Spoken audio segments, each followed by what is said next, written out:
God's voice. Everyone has something to say about it.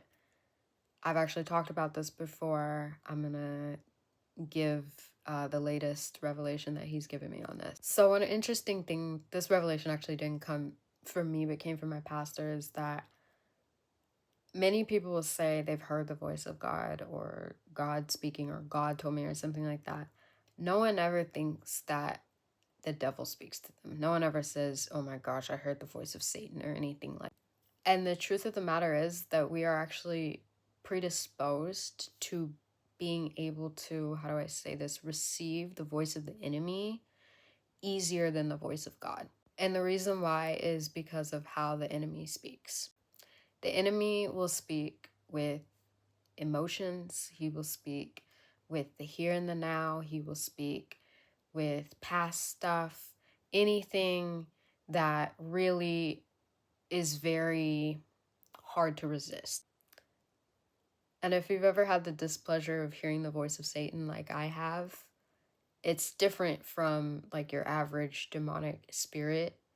The voice of Satan is actually very alluring. It's really hard to like resist, to be honest. It's like, okay, there's some truth in there somewhere.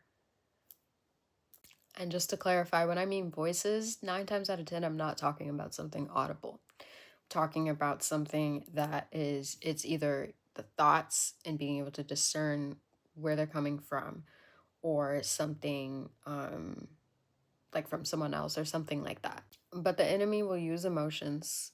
In fact, if your thought, feeling, whatever, puts you in an emotional state, guarantee you there's a spirit behind it. However, the voice of God will not do that. The voice of God doesn't play off your emotions, because he's not here for your emotional response. He's here to reveal something to you so that you can partner with him with either preparing or or fighting against it, or whatever the case is. And when you hear the Lord speak, it's always like this,